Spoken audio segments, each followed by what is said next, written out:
propósito del campo, hay situaciones difíciles de explicar por lo cruentas. El caso de familias que son sometidas al trabajo esclavo. Bueno, estas imágenes corresponden a un operativo que se realizó en Las Heras, provincia de Buenos Aires. Vemos a los efectivos de la Policía Federal Argentina porque se llevó a cabo a partir del área de trata de personas. Un operativo por el que se detectó esclavitud en General Las Heras. Rescataron a 14 hombres que eran explotados por el dueño de una ladrillera. Vivían en situación de precariedad total. El propietario de la fábrica de ladrillos vivía en unas instalaciones, muy bien acomodadas allí en el establecimiento, pero los trabajadores en viviendas que no tenían ni la mínima condición para ser habilitadas. Sí, 14 hombres trabajaban allí, se desempeñaban allí, pero también había, viviendo en esas condiciones de hacinamiento absoluto, bebés y niños recién nacidos. El propietario del establecimiento en el que se fabricaban ladrillos, el hombre les cobraba el alquiler por estas viviendas que son inhabilitables, ya que ni siquiera cuentan con servicio de gas, de luz, ni tienen cloacas. Además, los sometía a jornadas laborales extensas y salarios muy por debajo de la mitad del salario de mercado para esa actividad. Bueno, un operativo que se llevó a cabo en General Las Heras, Buenos Aires, pero no fue el único, Pablo. Así es, porque datábamos también respecto de lo que ocurrió en la provincia de San Luis, donde fueron hallados trabajadores en estas mismas circunstancias absolutamente aberrantes, si se quiere, con hombres que estaban con sus familias y eran oriundos de Santiago del Estero, de la provincia de Córdoba también y de Río Cuarto especialmente. Vivían en casillas rodantes, sin aislamiento térmico, sin puerta, sin agua y sin baños. Se radicó una denuncia de forma telefónica y desde el RENATRE se llegaron hasta el lugar para constatar la situación de precariedad en la que vivían y también, ofrecer asistencia y poner el resguardo a estas personas. De esto vamos a hablar de los trabajos esclavos, estos operativos que se llevan a cabo lamentablemente a lo largo y a lo ancho del país y que dan cuenta de una realidad laboral que realmente es de explotación. Bueno, nos ponemos en contacto, Pablo, con Claudia Bruno, quien es delegada de RENATRE Córdoba. A ella la saludamos. Claudia, muy buenas tardes. ¿Cómo le va? Buenas tardes, Marina. Buenas tardes, Pablo. Un gusto. Muchas gracias por la comunicación. Bien, Claudia, gracias por su tiempo. Bueno, ¿cómo observan ustedes este tipo de situaciones tan difíciles de explicar en los tiempos que corren, no? Exactamente, ahí cuando veíamos las imágenes que ustedes compartían, si bien era una actividad ladrillera, pero todas estas cosas que estamos viendo en pantalla, nosotros lamentablemente cuando hacemos nuestros procedimientos de fiscalización, en muchos casos nos encontramos justamente con esta situación, estas viviendas en estas condiciones, los trabajadores, esto porque es una casa, pero trabajadores que también están viviendo ahí en casillas, trabajadores que por ahí viven directamente debajo de un árbol con lo que es todo el tema de los hilos bolsa, por ejemplo. No en todos, pero sí en una parte sí podemos observar estas condiciones, ¿no? En nuestros procedimientos, nosotros hacemos procedimientos de fiscalización, que es uno de las funciones que tiene RENATRE, aparte de la registración y aparte de las prestaciones por desempleo y de las capacitaciones al sector rural, hacemos las fiscalizaciones y, como decimos, muchas veces recibimos las denuncias, ya sea de otros organismos, a través del Ministerio de Trabajo de las provincias o a través de la Justicia Federal o a través de la UATRE o a través de los mismos trabajadores. O sea, hay distintos canales para recepcionar estas denuncias, ¿no? Y uno va, en los operativos va a los establecimientos y por eso siempre actuamos junto a otros organismos porque nosotros, nuestra función es en la registración y todo esto ronda los delitos de presunta trata laboral, ¿no? Entonces estos son indicios que nos dan para reactivar mecanismos para evitar estas situaciones. Bueno, consultarle, Claudia, cuáles son los elementos que se repiten. Hay en algunos casos retención del documento nacional de identidad. Se trata de personas que se trasladan de una provincia a otra para realizar este tipo de trabajos. ¿Qué es lo que ustedes identifican que se repite como constante? Generalmente, y hablo puntualmente de nuestra provincia de Córdoba, porque en este caso que ustedes comentaban, ocurrió en la provincia de San Luis, más precisamente en Villa Mercedes, por eso la delegación de Renatre que participó de este procedimiento es la delegación de San Luis.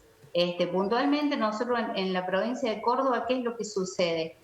A través de las redes sociales se contactan los empleadores con estos trabajadores que son de otras provincias, que vienen a Córdoba con la ilusión de un mejor trabajo, de una mejor vida, de un trabajo digno, por una paga X, y resulta ser que cuando llegan acá a la provincia, muchas veces se encuentran con estas condiciones, de tener que dormir ahí, de no contar con alimentos, o que el presunto empleador les da el alimento cada 2 o 3 días, no tienen agua potable, las condiciones de la vivienda son como esas, deplorables. Bueno, entonces se encuentran con esta situación y realmente están en un estado de vulnerabilidad muy grande. Y aparte de eso tenemos que sumar que son trabajadores de otra provincia, que no tienen contactos acá, no conocen mucho, entonces como que están realmente en un estado de vulnerabilidad muy grande. Y en ese sentido, digamos, uno habla de los tiempos que corren y que esto sigue existiendo. ¿Ellos tienen alguna manera de comunicarlo o quizá culturalmente no adviertan en las condiciones en las que están trabajando? ¿Cómo pueden llegar ellos a negociar, si es que tienen algún espacio para negociar este tipo de condiciones y aceptarlas, digo? Generalmente todo este tema de los contactos a través del 0800, de las redes, esto hace que ellos puedan dar a conocer en dónde están parando, cómo están viviendo, o no solamente ellos, sino también muchas veces otros actores sociales, como pueden ser alguien que nos ha pasado a recibir denuncias de gente que ha pasado por los caminos rurales, ya sean maestros, médicos, o sea, cualquier persona que pase por esos caminos y lo han visto, que están en esas condiciones. Hemos recibido muchas denuncias también de ellos indicando cómo están, enviándonos fotos, cómo están esos trabajadores. O sea, los canales para llegar a denunciar esa situación, como les digo, ya sea en Renatre, ya sea en el Ministerio de Trabajo, ya sea en AFIP, ya sea en los tribunales, generalmente llegan por algún contacto telefónico. Así que de esa manera nosotros tomamos contacto con esta realidad. Claudia, consultarle, bueno, cómo se procede, ¿no? ¿Qué pasa una vez que ustedes identifican estos hechos que pueden dar con las personas? Porque digo, desvincularlas de esa relación laboral, a lo mejor no tienen dónde ir o no tienen otra red que los contenga. ¿Cómo se procede en estos casos? Bueno, nosotros partimos todo, como dijimos, de la parte de la fiscalización. Nosotros para poder articular todos estos mecanismos con los distintos organismos, tenemos que llegar al campo, encontrar a esos trabajadores en estas condiciones, hacer un relevamiento con nuestras planillas, con nuestros instrumentos para ver si hay indicios o no de trata, y si nosotros sabemos de antemano que estamos ante estas situaciones, articulamos los medios como para ir con otros organismos, como por ejemplo en la provincia de Córdoba la Secretaría de Trata, por ejemplo, si el caso lo medita también con asistencia de la justicia, con asistencia de los juzgados o de gendarmería o bien de la Policía Federal, de acuerdo al caso. Claro. Y en el caso que nosotros detectemos esto, estamos trabajando, como le decíamos, muy mancomunadamente con la Secretaría de Trata de Personas de la provincia de Córdoba, donde tiene también toda una articulación en el caso de tener que traer a esta gente, porque no se olviden que nosotros llegamos a los establecimientos y esos trabajadores no pueden salir ahí. Claro. En el caso, por ejemplo, puntual de estos trabajadores de Villa Mercedes, desde Renatre, una vez que se labraron todas las actas y todo lo demás, inmediatamente se coordinó para sacarles el pasaje a esos trabajadores, para que fueran a Santiago del Estero, ponerse en contacto también con los organismos de Santiago del Estero para que también les ayuden a reinsertarse o a darle algún tipo de contención. Es de acuerdo también a las provincias, ¿no? Claro. Porque cada provincia también tiene una realidad diferente y no todas a lo mejor tienen, como en el caso de Córdoba, esta Secretaría de Trata, por ejemplo.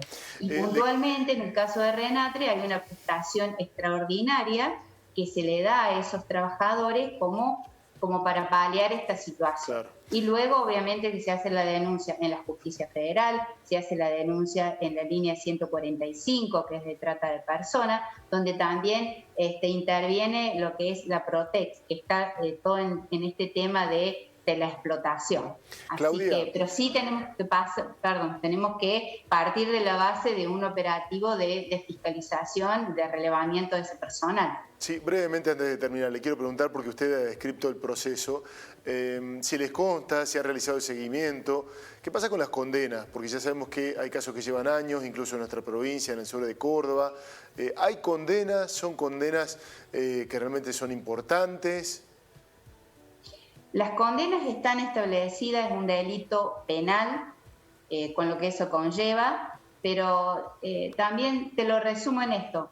Sabemos que la justicia es un poco lerda, pero sí que es un delito penal y es un delito federal, que no es un delito menor el que se comete al tener los trabajadores en estas condiciones. Bien. Claudia, gracias por su tiempo, que tenga buenas tardes. Ha sido muy amable. Muchas gracias. Un abrazo. Por favor, a ustedes.